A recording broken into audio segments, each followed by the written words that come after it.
ان اللہ و ملائکتہ یصلون علی النبی یا ایھا الذین آمنوا صلوا علیہ وسلموا تسلیما الصلاۃ والسلام علیک یا سیدی یا رسول اللہ الصلاۃ والسلام علیک یا سیدی یا رسول اللہ الصلاۃ والسلام علیک یا سیدی یا رسول اللہ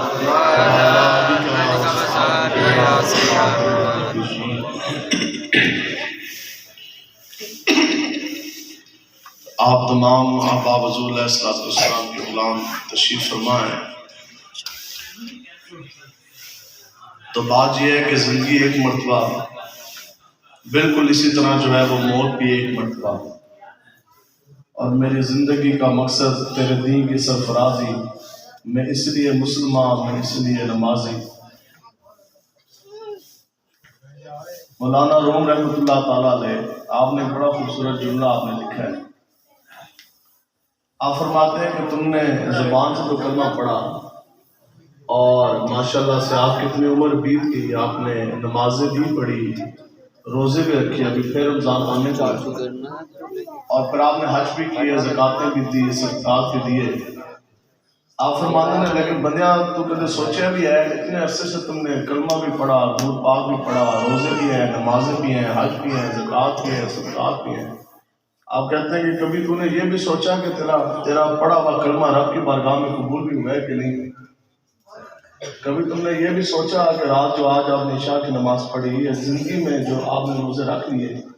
تو کیا وہ بھی رب کی بارگاہ میں قبول ہوئے کہ نہیں؟ اور آپ کہتے ہیں کہ اس کی ایک دلیل تو یہ بھی ہے کہ انسان اتنا سب کچھ کرے لیکن اگر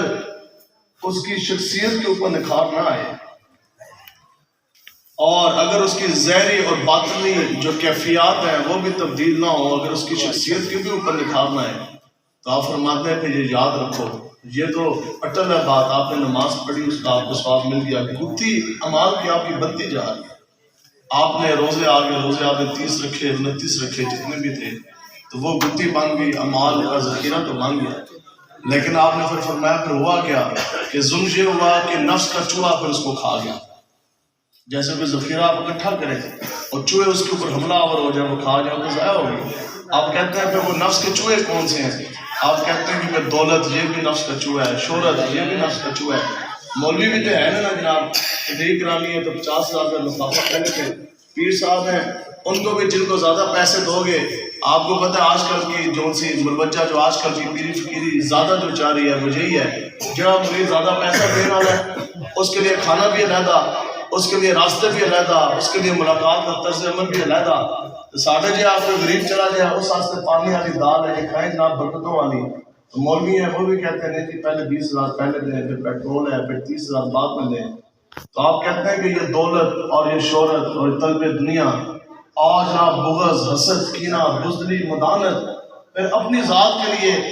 اور اپنے آپ کو اونچا کرنے کے لیے پھر ظالموں کے ساتھ ان کی حمایت کر دینا، پھر اپنی چودراہٹ لوگوں کو دکھانے کے لیے ظالموں کی حمایت کر دینا۔ آپ نے فرمایا یہ سارے نفس کے چوہے ہیں۔ آپ کہتے ہیں کہ اگر تم یہ چاہتے ہو نا کہ تمہارے کیے ہوئے اعمال رب کی بارگاہ میں قبول ہو جائیں، پھر کہتے ہیں پھر خالص دل سے ہو کر، پھر دل بھی، جان بھی، تن بھی، دھن بھی، اپنی نگاہ بھی، اپنا دل بھی،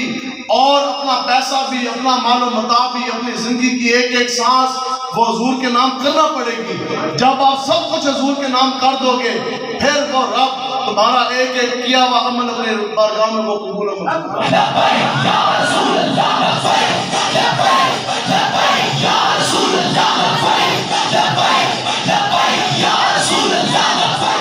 آپ فرماتے ہیں کہ پھر جس کا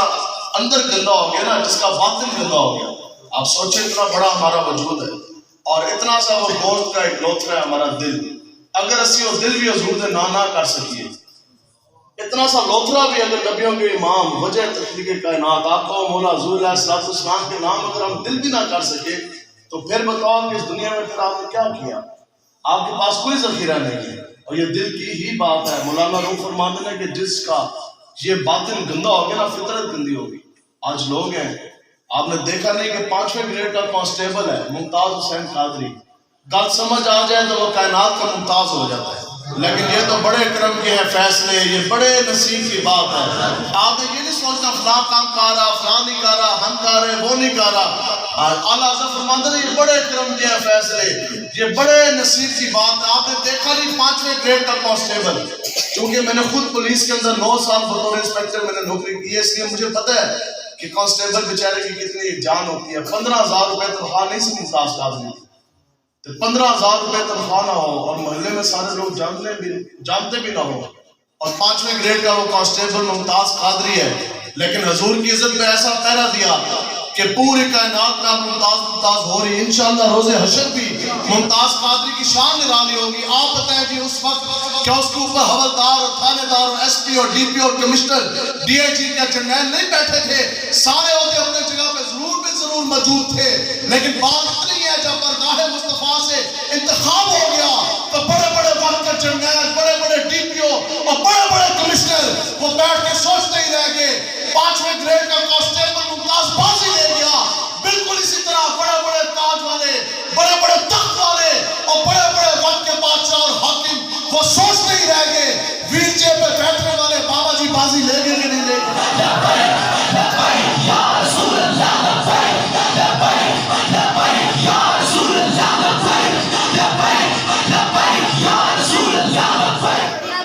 اقبال یہ کس کے عشق کا فیض عام ہے؟ رومی فنا ہوا بلال حبشی کو دوام ہے۔ یہ آج کے کوئی وقت کے حاکم کوئی نہیں، اس وقت کی رومن امپائر رومی سلطنت جو یہ کہتے تھے کہ ہمارے علاقے کے اندر، ہماری سلطنت کے اندر سورج غروب نہیں ہوتا، ایک جگہ غروب ہوتا سی، دوسرے کونے سے وہ طلوع ہو جاتا تھا۔ آپ بتائیں کہ کثیر تعداد میں علماء کرام بھی تشریف فرما، وہ رومی جرنیل جن کی سلطنت کے اندر سورج غروب نہیں ہوتا تھا، آج ان کے نام سے بھی کوئی واقف کوئی نہیں۔ سیرت کی کتب میں، تاریخ کی کتب میں